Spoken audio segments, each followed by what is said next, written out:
Hello दोस्तों, DICS के official YouTube platform पे आप सबका स्वागत है। तो आपको भी पता है कि अब यूपीएससी की एग्ज़ाम बहुत नज़दीक आ रही है। तो यूपीएससी की एग्ज़ाम में सबसे इम्पोर्टेंट जो टॉपिक होता है वो सी सेट होता है। सी सेट आपको बस खाली क्वालिफाई करना है। बट सी सेट अगर पूरा पढ़ने जाओगे तो आपको आपको भी पता है कि बहुत बड़ा सिलेबस है। तो हम ये जो अपना सेशन होगा, जो अपनी सीरीज़ होगी, उसमें ट्राई क्या करेंगे कि सी सेट के इम्पोर्टेंट कॉन्सेप्ट जो 1 या 2 साल में रिपीट होते ही है वैसे कॉन्सेप्ट करने की ट्राई करेंगे। तो मे बी ये जो वीडियो सीरीज होगी वो आपके लिए थोड़ी बेनिफिशियल हो, ऐसा सोच सकते हैं। तो चलो करते हैं स्टार्ट। आज फर्स्ट लेक्चर शॉर्ट वीडियोस हो गए। स्टार्ट करते हैं एक इम्पॉर्टेंट टॉपिक से जिसका नाम है नंबर सिस्टम। अब आपको भी पता है कि नंबर सिस्टम अपने आप में बहुत बड़ा टॉपिक है। नंबर सिस्टम के आप आराम से एवरी एग्जाम में 7 या तो 8 question on an average assume कर ही सकते हो कि नहीं। कोई भी एग्जाम होगी सी सेट की, आप या तो 2024 ले लो या तो 23 ले लो या तो आप कोई भी एक PYQ वाला पेपर उठा लो। अप्रोक्सीमेटली 7 to 8 क्वेश्चन तो इसमें से होने ही वाले हैं। और उसमें से भी एक इम्पॉर्टेंट कॉन्सेप्ट मे बी आपको पता हो, रिमाइंडर थियरम।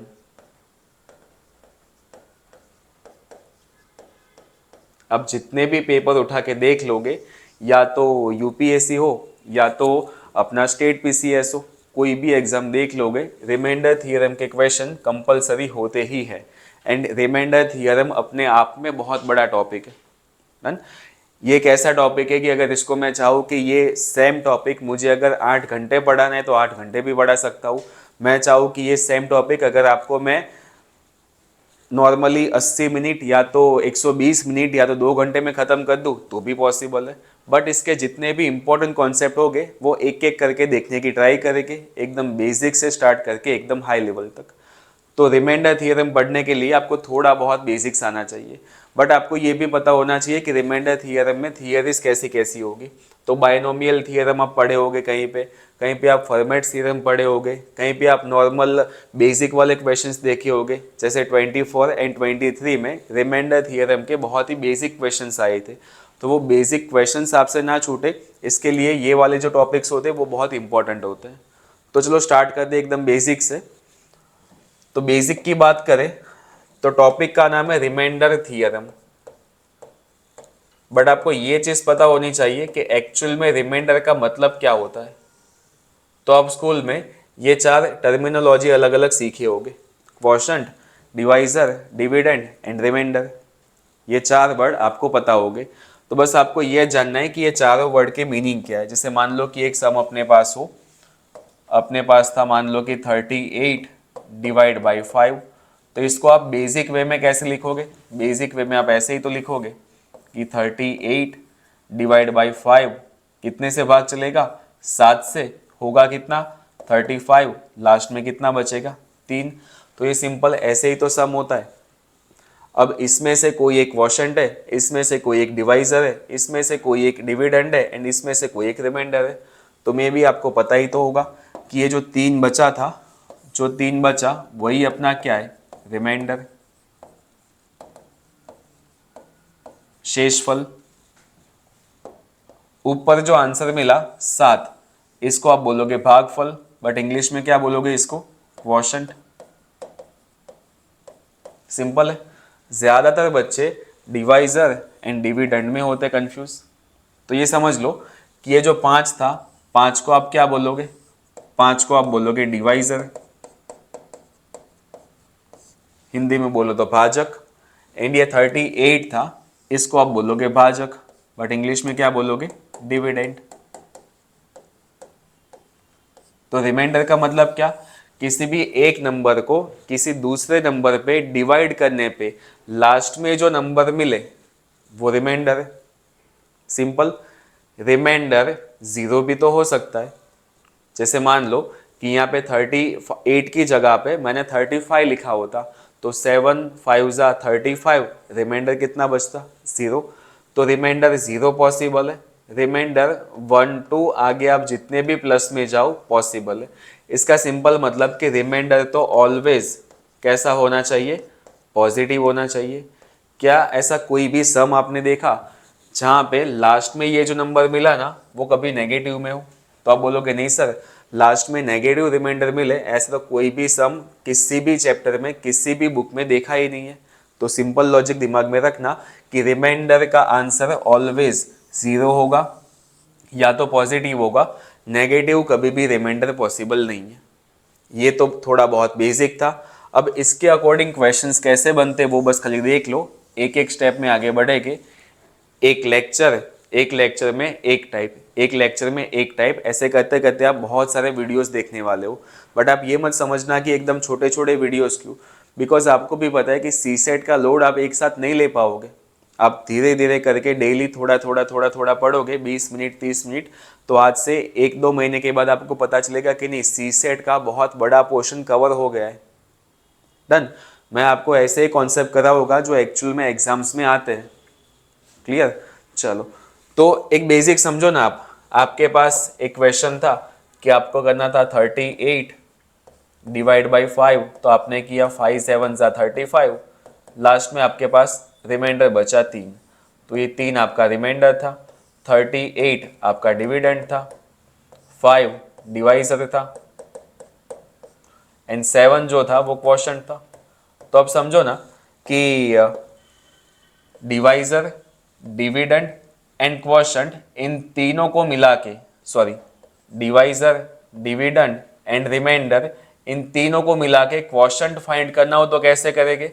या तो डिवाइजर, क्वोशंट एंड रिमाइंडर इन तीनों को साथ में मिला के डिविडेंड फाइंड करना हो तो कैसे करेंगे? तो ऐसे क्वेश्चन पॉसिबल है ना। अपने पास 4 अलग अलग वेरिएबल थे, quotient, divisor, dividend and remainder. तो इन चारों में से किसी भी 3 की वैल्यू क्वेश्चन में दी होगी एंड जो बचा वो आपको पूछा होगा। जैसे मान लो कि आपको क्वोशंट दिया था, डिवाइजर दिया था, डिविडेंड दिया था, बट बोला कि आप रिमाइंडर फाइंड करो। या तो रिमाइंडर दिया हो, डिविडेंड दिया हो, डिवाइजर दिया हो, आपको बोले कि क्वोशंट फाइंड करो। तो ऐसे क्वेश्चंस पॉसिबल है। पीवाईक्यू में ऐसे क्वेश्चन देखे भी गए थे, बट ये वाले क्वेश्चंस बहुत ही ईजी होते।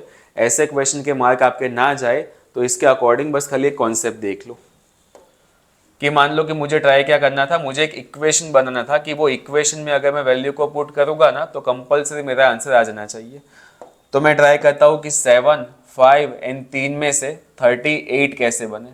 तो क्या ऐसा पॉसिबल नहीं है कि मैं 7 का मल्टीप्लाई कर दूँ 5 के साथ, 7 का मल्टीप्लाई कर दूँ मैं 5 के साथ, तो 7 into 5 is equal to 35 and जो आंसर आया उसमें मैं रिमाइंडर प्लस कर दूँ। तो 35 में अगर मैं 3 प्लस करूँगा तो आंसर लास्ट में क्या मिल जाएगा? 38। वही तो अपना डिविडेंड था। तो क्या ऐसा इक्वेशन बनेगा नहीं कि अगर आपको डिविडेंड फाइंड करना हो तो आपको करना क्या पड़ेगा? आपका जो क्वोशंट था उसका सीधा मल्टीप्लाई आप करो डिवाइजर से, जो भी आंसर मिले उसमें बस खाली रिमाइंडर प्लस कर दो।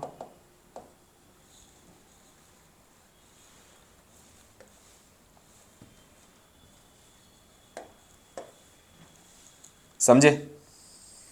तो ये सिंपल इक्वेशन आपको याद रखना है कि dividend is equal to quotient into divisor plus remainder. अगर ये सिंपल इक्वेशन आपने याद रख लिया ना तो आगे आप 2-3 क्वेश्चन तो विदाउट पेन एंड पेपर कर लोगे। डन। नोट डाउन कर लेना। जैसे जैसे आपके चैप्टर्स, आपके वीडियोस आगे बढ़ेंगे वैसे वैसे लेक्चर का जो लेवल होगा, क्वेश्चन का जो लेवल होगा वो भी एक एक स्टेप आगे बढ़ता जाएगा। तो अभी स्टार्टिंग वाला लेक्चर है, ये तो आपको बहुत ईजी लगेगा, बट साथ में बने रहना। ईजी अगर आप समझ गए ना तो आगे हार्ड क्वेश्चन समझने में कोई डाउट नहीं आएगा आपको। चलो क्वेश्चंस करते हैं। फर्स्ट क्वेश्चन आपके पास है कि if a number n is divided by 7, the quotient is 6 and the remainder is 3, what is dividend. Dividend क्या होगा वो आपको पूछा है।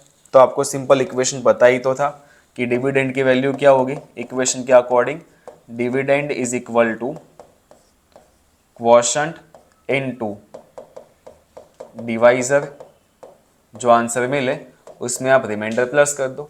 तो सबकी वैल्यू क्वेश्चन में दी तो है आपको। क्वोशंट इज 6, तो क्वोशंट की जगह पे 6 लिख दो। डिवाइजर कितना दिया था? If a number n is divided by 7, divisor आपको दिया था 7 प्लस रिमाइंडर कितना बचा 3, तो 6 into 7 42 plus 3 is equal to answer कितना आएगा 45। तो ये बहुत ही सिंपल क्वेश्चन है। डन। स्टार्टिंग मैंने बोला कि आज का लेक्चर आपके लिए बहुत इजी होने वाला है, सिंपल सिंपल क्वेश्चन। डन। ये हटाओ इसको। चलो second question. When 58 is divided bye 4, तो 58 इज डिवाइडेड बाय 4, तो 58 अपना क्या हो जाएगा डिविडेंड। ये 58 को डिवाइड करना था किससे 4 से, जिससे डिवाइड करते हैं उसको क्या बोलते हैं डिवाइजर। क्वोशंट कितना मिलेगा 14, रिमाइंडर फाइंड करो। तो क्या ये पॉसिबल नहीं है कि आप इक्वेशन लिख लो, या तो सीधा भी आप कर सकते हो कि 58 को अगर मैं 4 से डिवाइड करूँगा तो यहाँ पे 14 आएगा, तो 14 इंटू 4 56, लास्ट में रिमाइंडर कितना बचेगा 2। ऐसे भी कर सकते हो, या तो इक्वेशन में वैल्यू रख दो, वैसे भी कर सकते हो। डन। एक आंसर देने के लिए बहुत सारे तरीके होते हैं, आपको जो क्वेश्चन में जो तरीका सही लगे वो सीधा अप्लाई कर दो। तो सेम क्वेश्चन थर्ड, आपको बोला है कि the divisor is 5, the quotient is 12 and the remainder is 3, what is dividend. तो डिविडेंड के लिए आपको इक्वेशन पता तो है, आप इक्वेशन से करो या तो वैल्यू रख के कर दो चलेगा। Dividend is equal to quotient into divisor plus remainder. Quotient कितना था 12, डिवाइजर 5, रिमाइंडर कितना 3, 12 इंटू 5 60, 60 प्लस 3 करोगे तो आंसर कितना मिलेगा 63। लो कर लोगे ऐसे क्वेश्चंस। आई होप कि ऐसे वाले क्वेश्चंस में तो आपको कोई डाउट नहीं होगा, बहुत ही बेसिक क्वेश्चंस है। लो एक क्वेश्चन आप अपने आप ट्राई करो और इसका जो भी आंसर है वो फटाफट कमेंट बॉक्स में मुझे बता देना। कर लोगे, इसका आंसर ला दो A B C या D, एंड जो भी आंसर है वो कमेंट बॉक्स में फटाफट बता दो मुझे।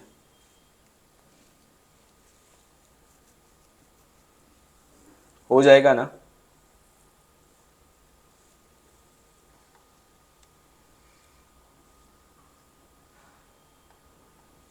चलो डन, कर लिया होगा अब तक तो आपने।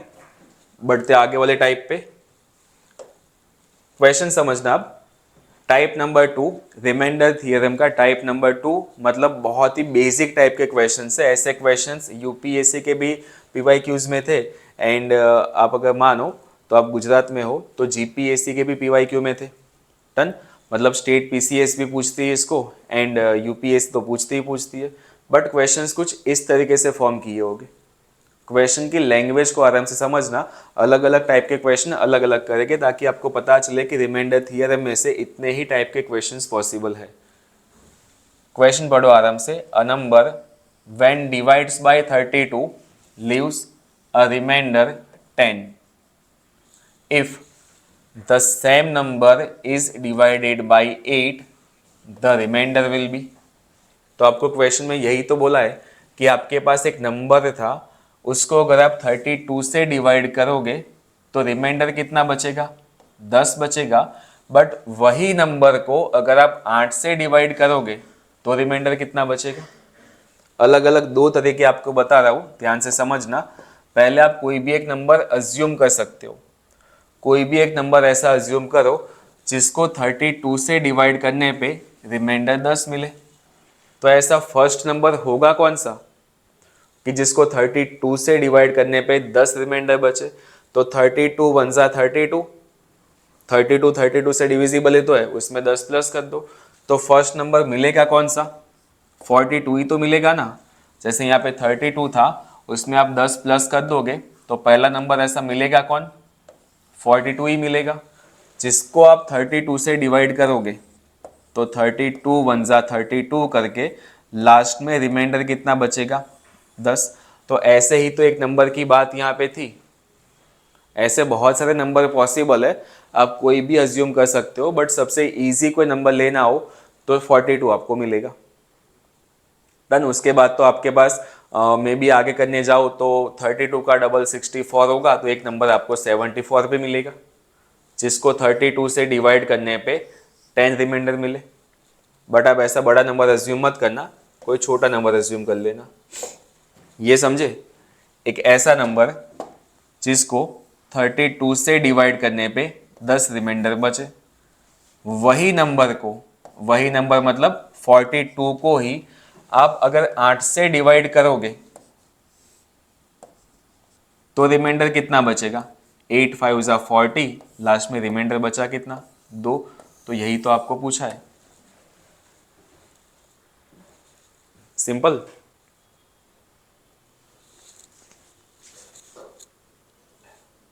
लो, कोई डाउट हो तो पूछ लो। यही तो क्वेश्चन ने बोला था कि a number when divides by 32 leaves a remainder of 10। If the same number is divided by 8 the remainder will be. तो आंसर आपका 2 आया। ये बेसिक मेथड है कि आप एक नंबर एज्यूम करो एंड आंसर दो। बट क्वेश्चन के फॉर्मेशन को समझो।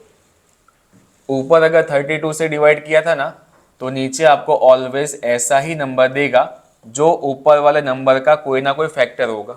जैसे यहाँ पे 32 था तो नीचे 8 पॉसिबल है, 4 पॉसिबल है, 16 भी पॉसिबल है। बट यहाँ पे अगर 32 था तो यहाँ पे आपको 5 नहीं देंगे। क्वेश्चन ऐसा ही फॉर्म करेंगे कि इस तरीके से आपके आंसर आ सके। तो इसको आप ऐसे समझो कि a number when divides by 32 leaves remainder 10। तो क्या मैं 10 को आगे डिवाइड कर सकता हूँ? मान लो कि रिमाइंडर 10 बचा था, आगे डिवाइड करना किससे था? 8 से डिवाइड करना था। तो अगर मैं 10 को 8 से डिवाइड करूँगा तो रिमाइंडर कितना बचेगा? सेम ही तो बचेगा, जो ये वाले मेथड से आंसर आया। समझे?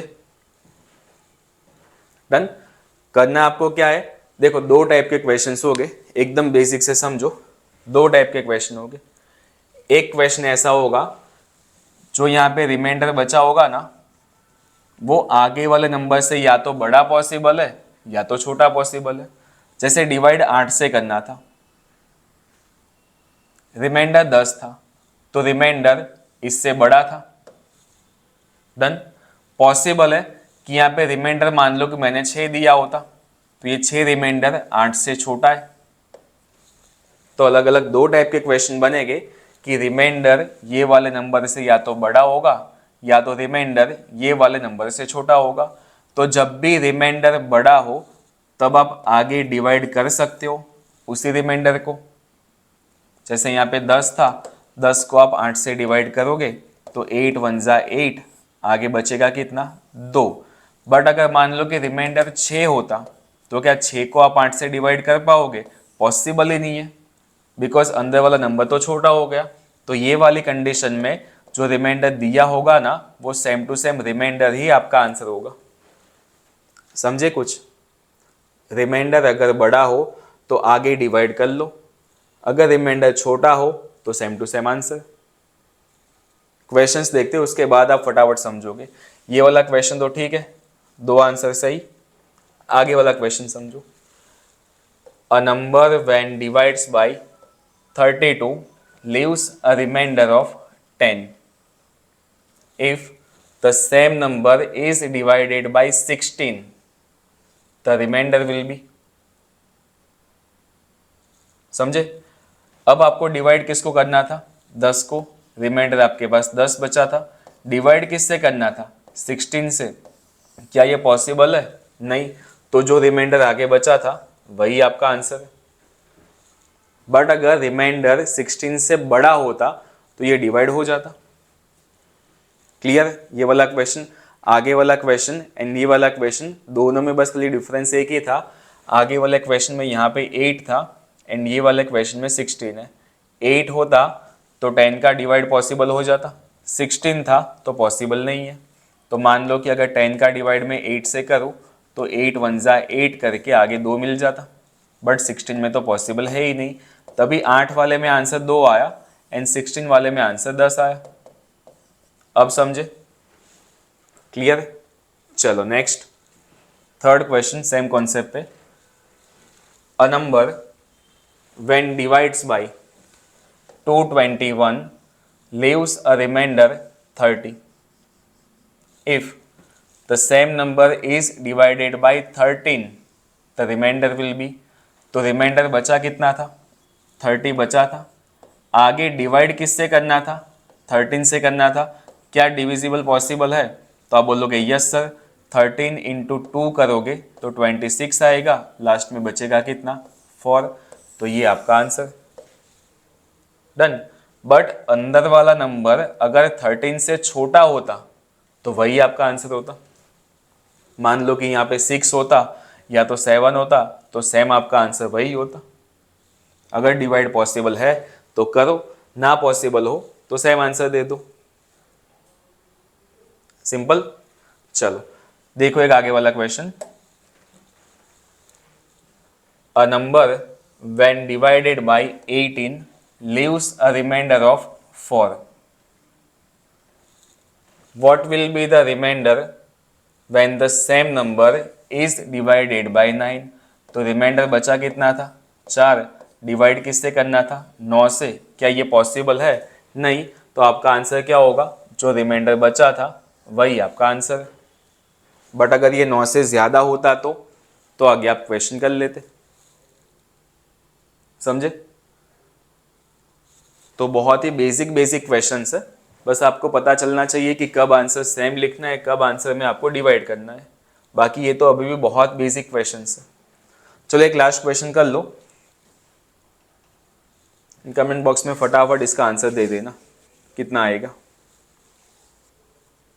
If a number when divided by 15 leaves a remainder of 6, what is the remainder when it is divided by 5?